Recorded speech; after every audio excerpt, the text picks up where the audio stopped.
Hi everyone, this is Tanya from You and Your Witchy Stuff. This is episode installment number 2 of Tales of My Personal Hauntings. The first one was last week. So basically, this one is from the same type of apartment that the last one was brought in, from the Alice video, the spirit that we encountered briefly, me, my cousin, and my roommate at the time. So that apartment was very haunted, had a lot of paranormal activity and a lot of strange occurrences. And not once or twice, but on a very consistent basis, very unsettling. It was my first apartment. My roommate already had it with her mother, and then me and my roommate took it over. My cousin stayed a lot with us, as he's a couple years younger than myself. So, with that being said, and all the activity, many of my stories may come from there. So the situation that happened, this one is going to be called the Salem's Lot Spirit. The reason is, if you ever seen the movie Salem's Lot or read the book by Stephen King, which is a vampire movie, an amazing movie and one of my favorite ones, a very long book, but a great book. But the movie also was very well done. And if you're a horror fan like myself, and like vampires and things of a supernatural nature and creatures, yeah. So you know what I'm talking about and would share my love. If you don't, well, that's fine, or you're curious, give it a look up. Again, great movie, even greater book. I'm a huge Stephen King fan, but even a huge horror movie fan if you watch any of my previous videos for a hot minute. So this spirit, the reason I called it the Salem's Lot Spirit is it was a spirit, one of the spirits, it wasn't in the apartment per se. The apartment was on a second floor, not high second floor, but high enough to be a second floor type of situation.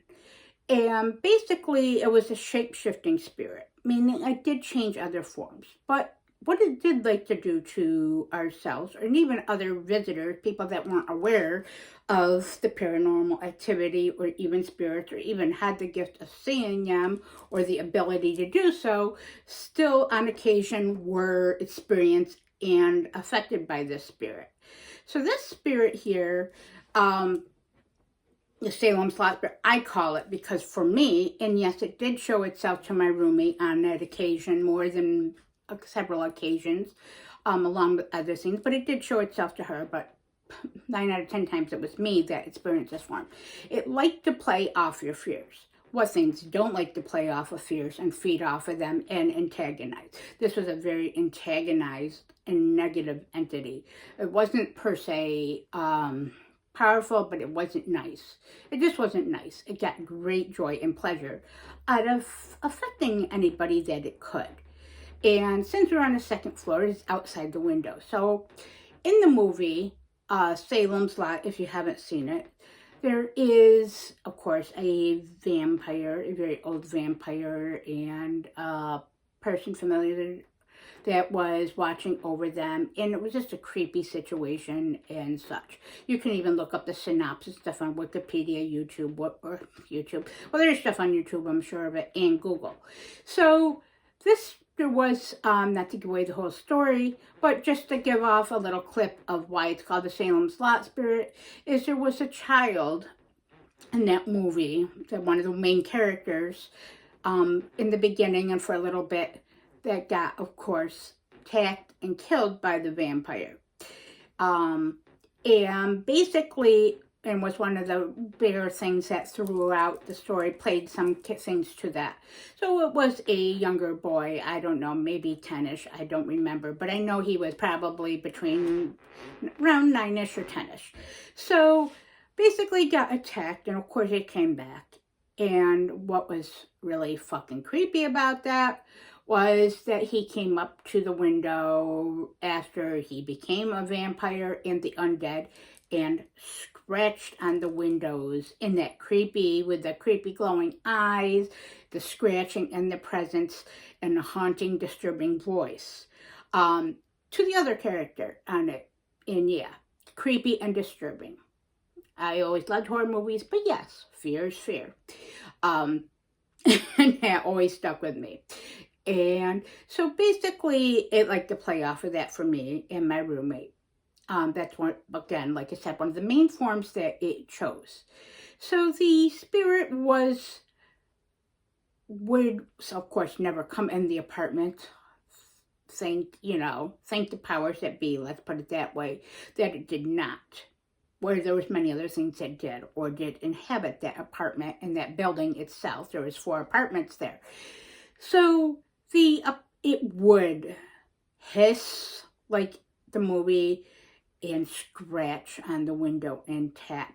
You could be just sitting in the kitchen, just like what happened with Alice with the Ouija board, like I mentioned. That was the main place where we actually felt the safest and the most comfortable, but still had paranormal activity. The rest of the apartment was it was a nice apartment, but it's fucking disturbing at the same time. There was just this eerie feeling. I don't know. Just not glad I stayed there more than, I think, a year and a half, give or take, maybe a little longer, but grateful that I didn't spend years, let's put it that way. So that spirit, again, just like to be the type that would like to fuck with your mind, your energy, or distract you. Yeah, distract you all the time. So you had the big kitchen, and then you had like a little foyer stepway as you come into the actual apartment.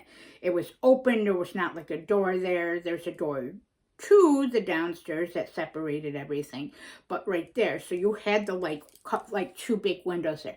So it would do it all the time and haunt me. And it wasn't, like I said, on this was on probably several times a week. So yes. So can you just imagine that? You're just sitting there chilling, having your coffee, your tea, your dinner. You're visiting with friends, family, whatever the case. A 20-something-year-old Tanya, my roommate, my cousin, one of our good friends that was our roommate at the time too, temporarily for a few months. He even saw it, but he was also a practitioner witch and had the gift. He was haunted by it. And just random people saw it on occasion when they came over, even though we didn't mention to anyone.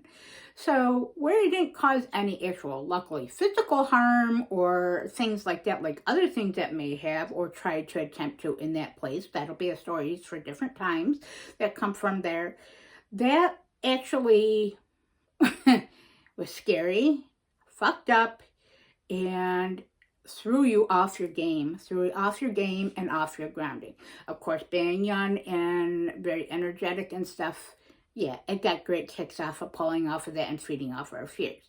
Luckily, it wasn't a spirit. It must have been a spirit of place and never followed us elsewhere once we moved, but it had a huge impact on me and a huge impression, and still does to this day. I can still feel that energy, and it still feels unsettling and unnerving. I have many of these stories. So if you like this story at all, or anything about that, or this series, please like the video and please comment below. It would be greatly appreciated. Any feedback, any experiences you may have with similar types of spirits or things that haunt you. And till next time, stay haunted, but stay grounded. Have a wonderful day.